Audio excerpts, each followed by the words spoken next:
प्रणाम। आप सभी का स्वागत है मेरे चैनल में। तो हिंदू पंचांग के अनुसार सावन मास की शुक्ल पंचमी तिथि को नाग पंचमी का त्यौहार मनाया जाता है। धार्मिक मान्यताओं के अनुसार इस दिन भगवान शिव के आभूषण नाग देवता की पूजा की जाती है। इस दिन नागों की पूजा करने से जीवन के संकट दूर होते हैं और इस बार नाग पंचमी का त्यौहार 13 अगस्त शुक्रवार के दिन मनाया जाएगा।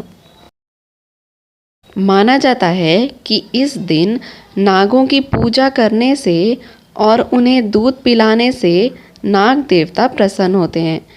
इसके अलावा इस दिन लोग अपने घर के द्वार पर नागों की आकृति भी बनाते हैं।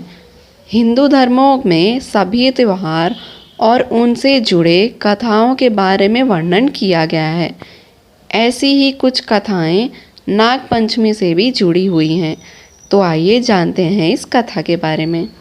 महाभारत की एक कथा के अनुसार कुरु वंश के राजा परीक्षित के पुत्र जन्मेजय ने अपने पिता की मृत्यु का बदला लेने के लिए एक अनुष्ठान करने का फैसला किया।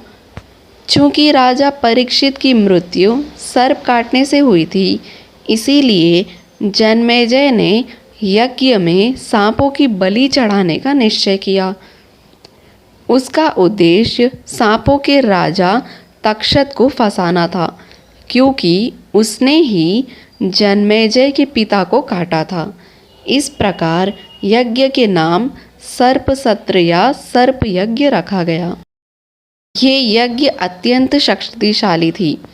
इस यज्ञ की शक्ति के कारण चारों ओरों से सांपों को इसमें खींचे जाने लगे।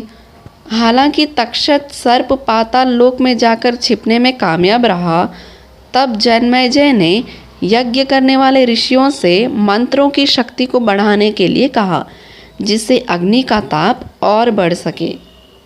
मंत्रों की शक्ति ऐसी थी कि तक्षक को लगा कि वो आग की ओर खींचे जा रहे हैं। तब इंद्रदेव ने तक्षक के साथ यज्ञ स्थल पर जाने का निश्चय किया। इसके बाद तक्षक के जीवन को बचाने के अंतिम प्रयास में देवताओं ने सर्पों की देवती मनसा देवी का आवाहन किया।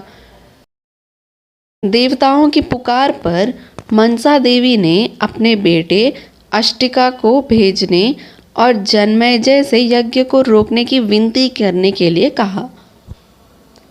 जन्मेजय को यज्ञ रोकने के लिए राजी करना कोई आसान काम नहीं था, लेकिन अष्टिका सर्प सत्र यज्ञ को रोकने में सक्षम रहे। इस प्रकार से सांपों को राजा तक्षक का जीवन बच गया। ये नवी वर्धनी पंचमी का दिन था। तभी से इस दिन को जीवित बचे सर्पों को श्रद्धांजलि देने रूप में नाग पंचमी का त्यौहार मनाया जाता है। तो ये थी नाग पंचमी से जुड़ी कथा। आशा करती हूँ कि आप सभी को ये वीडियो पसंद आई होगी। आप सभी का दिन शुभ हो।